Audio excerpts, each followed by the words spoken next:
All bloopers, movie mistakes, and just straight up unfortunate events aren't always created equally. I mean, we all make mistakes, some more than others, and some way more expensive than others. So let's look at some of the most expensive movie mistakes and bloopers in Hollywood history. Let's start at the least expensive and work our way up the list. So Charlie and the Chocolate Factory was a remake that we really didn't need.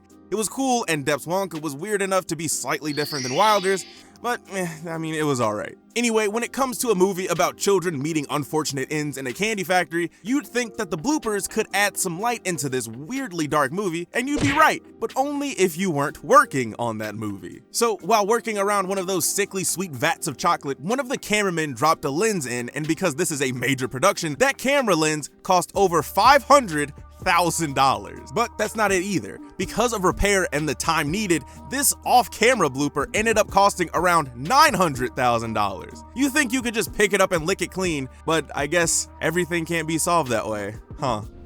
Okay, now from a costly but mostly normal mistake to an entire village being wiped out. So for Apocalypse Now, the set designers were filming in the Philippines and built an entire village out in the open because Francis Ford Coppola said so. You'd be forgiven if you thought doing it all on a soundstage like a normal production would be faster, cheaper, and safer, and you'd be right. But this is the dude who made The Godfather, so you just gotta do what he says. Unfortunately, because it was typhoon season, 60 to 80% of all that work was completely washed away, which cost about $1.5 million in damages. But then Apocalypse Now became one of the best movies of all time, so maybe the pain of having to rebuild most of it doesn't sting too much.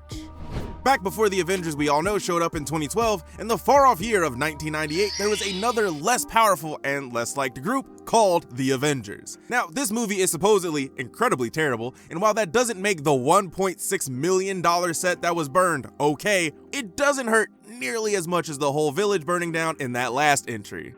At least now, with Marvel's Avengers dominating the search results, it can just be largely forgotten. Well, until someone makes a list like this, I guess.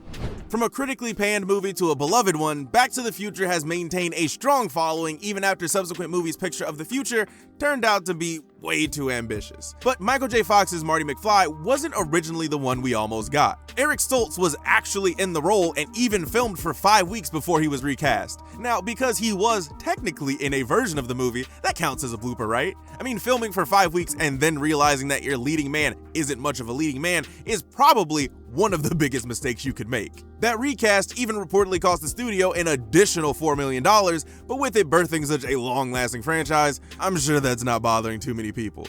Now, if you've never heard of the movie The Island of Dr. Moreau, you're not alone. Not only was this movie critically panned, a commercial disaster, as well as a literal disaster in the form of a hurricane, it also lost out on a lot of money over the course of its production. So because of actors quitting, the director being changed only half a week into production, which is one of the dumbest things I've ever heard, and just being an all-around difficult and longer than expected production, they lost over $14 million, which is something that they couldn't even make back from the box office. But don't worry, this movie isn't really something worth checking out anyway. But you know what movie is? Spy Kids 2. And Romero from that movie is incredibly similar to Dr. Moreau from the book with all his human hybrids, so go and check that out instead. Just love spreading the good word about Spy Kids.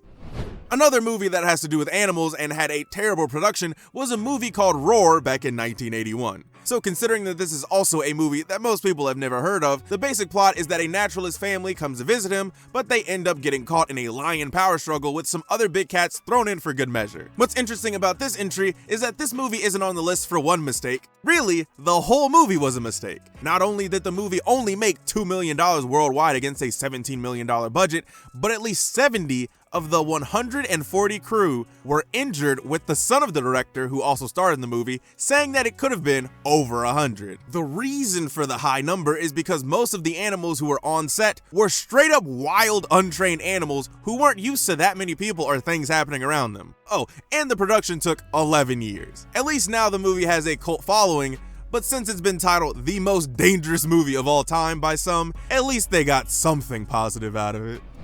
Now, when it comes to blockbuster superhero movies these days, a lot of the production has been streamlined to work well, even with huge stars and hundreds, if not thousands, working on a project at a time. Unfortunately, due to both some personal issues Zack Snyder faced, as well as the DCEU having, to be nice, I'll just say a troubled start, Justice League had a rough time in production. Because of the reshoots that WB felt the movie needed, Henry Cavill, who was already working on Mission Impossible Fallout with his new, very nice mustache, needed to come back. And because Superman usually does not have a mustache, that needed to go. But the reshoots and CGI that honestly didn't do that good of a job of making it seem like Superman had a normal face cost the studio around $25 million. Now the movie did do commercially well. It's kinda hard for a movie with Batman and Superman to do poorly, no matter how bad it is. But critics and fans alike panned the movie, which led into the biggest and most successful bullying campaign of a corporation for a new cut of the movie. Should've just let Superman have a mustache.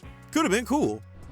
Hey look, another movie that cost way too much money and that no one watched! So Heaven's Gate was supposed to be a simple western with some people who would go on to have incredible careers like Willem Dafoe, Jeff Bridges, and Christopher Walken. So the first cut of the movie was so bad that it got pulled from theaters, and some movie historians credit this movie as the reason why studios having way more control over productions started. The main reason that this was the case is because the director, Michael Cimino, raised the production cost from a reasonable in 1980 $11.6 million to $44 million. All that came from reshoots and meticulous attention to detail, where if Cimino didn't like a part of a set, the whole thing had to be rebuilt. The production took so long that John Hurt was able to work with my favorite weatherman, David Lynch, on The Elephant Man while waiting to do his scenes for this movie. Other cuts of the movie have been highly praised, but I don't know if that cancels out the giant increase of the project. Maybe some constraints are actually pretty good to have. For the next movie, it had a budget of $100 million, which for the 90s is pretty great. Unfortunately, by the time the production ended, it was at $175 million.